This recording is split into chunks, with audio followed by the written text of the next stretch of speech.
नमस्कार, राधे राधे सभी कृष्णवश को, सभी अविश्वास के व्यूअर्स को। आशा करती हूँ आप ठीक होंगे, चुस्त होंगे, दुरुस्त होंगे, मेरा ये वीडियो देख रहे होंगे। तो आज हम बात करेंगे प्रभु जगन्नाथ जी की जगन्नाथ यात्रा के बारे में। तो उससे पहले मैं ये कहना चाहती हूँ कि अभी तक चैनल को सब्सक्राइब नहीं किया तो सब्सक्राइब कर दीजिएगा, बेल बटन दबाना बिल्कुल ना भूलें ताकि नए वीडियो का नोटिफिकेशन आप तक आते रहे जल्द से जल्द। तो हम बात करते हैं जगन्नाथ यात्रा की। ये यात्रा हिंदू धर्म में बहुत पावन मानी जाती है, इसका महत्व बहुत बड़ा माना जाता है। उड़ीसा के पुरी में एक विशाल रथ यात्रा का आयोजन हर वर्ष किया जाता है। हिंदू पंचांग के अनुसार पुरी में हर साल आषाढ़ मास के शुक्ल पक्ष की द्वितीय तिथि को निकाली जाती है। और जो ये यात्रा होती है कि प्रभु साल में एक बार अपनी मासी गुंडिचा माता के मंदिर जाते हैं। इसका यही मतलब होता है यात्रा का।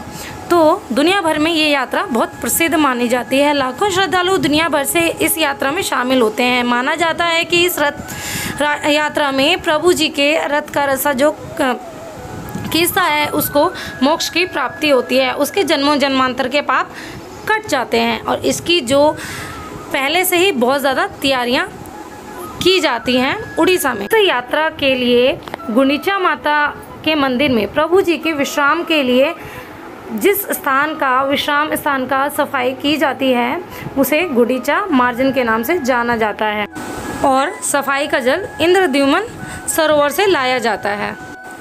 इस यात्रा में रथ की लकड़ी जो है वो नारियल के वृक्ष की ली जाती है, जो कि इसके ऊपर भी एक स्टोरी है। आप चाहें तो उस स्टोरी के लिए मेरा पुराना रथ यात्रा का वीडियो देख सकते हैं। नारियल की लकड़ी की वजह यह है कि रथ जो इतने बड़े बड़े बनाए जाते हैं वो काफ़ी भारी ना हो जाए, इसलिए नारियल की लकड़ी हल्की होती है ताकि रथ को इजीली खींचा जा सके। रथ के आगे घोड़े भी लगाए जाते हैं। हालांकि रथ को रस्सियों से खींचा जाता है लेकिन रथ घोड़ों के बिना अधूरा रहता है। तो इन रथों में सबसे आगे का जो रथ होता है वो बलभद्र जी का होता है और उसके बाद जो रथ होता है वो माता सुभद्रा का होता है, यानी कि उनकी बहन सुभद्रा का। और जो तीसरा रथ होता है हमारे प्रभु जगन्नाथ जी का होता है। और यात्रा बहुत जोरों शोरों से निकाली जाती है, जिसमें कि प्रभु जी का जो ताज है वो घास दूब वगैरह से बनाया जाता है, जिसका मान्यता ये मानी जाती है कि प्रभु एक घास के छोटे से तिनकों को भी छोटा नहीं समझते, उसको भी अपने सर पे धारण करते हैं।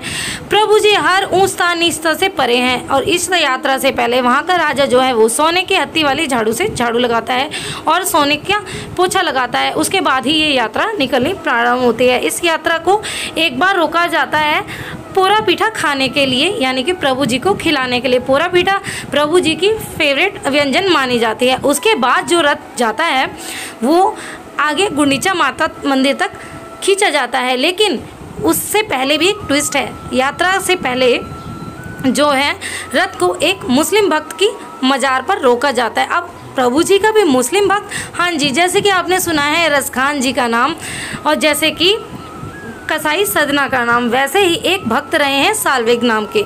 तो भारत में जब मुगलों का राज हुआ करता था तो साल्वेग नाम के एक जो सेना में शामिल थे व्यक्ति शामिल थे। यहाँ पर मैं थोड़ा सा कंफ्यूज हो जाती हूँ। तो साल्वेग नाम के जो व्यक्ति थे उनकी माँ हिंदू थी और बाप जो हैं वो मुस्लिम थे। साल्वेग एक बार बहुत ज़्यादा बीमार हो गए थे, तो उसी के चलते उनकी माता ने प्रभु जगन्नाथ जी को जिनको कि वो बड़ा मानती थी और वह उड़ीसा में रहते थे, तो प्रभु जगन्नाथ जी से बहुत ज़्यादा प्रेयर की, जिसके कारण साल्वेग बिल्कुल सही सलामत हो गए। उसके बाद से साल्वेग भी प्रभु जगन्नाथ जी को बहुत मानने लगे। एक बार साल्वेग जी भगवान जगन्नाथ की मंदिर की चौखट जब चढ़ रहे थे तो सभी हिंदू लोगों ने उन्हें वहाँ पर आने से मना किया, लेकिन साल्वेग ने कहा अगर मेरी भक्ति सच्ची है तो प्रभु जी खुद अपने मंदिर से निकलकर मुझसे मिलने आएंगे।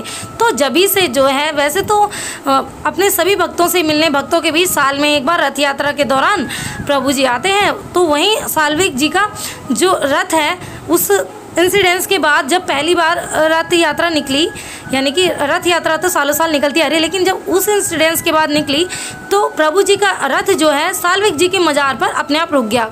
कई बार खींचने के बाद, काफ़ी जोर लगाने के बाद भी रथ नहीं खींचा। और जब से ये मान्यता मानी जाती है कि भक्त से मिलने के लिए भगवान खुद चल के आए और वो खुद ही उनकी मजार पर रुक गए।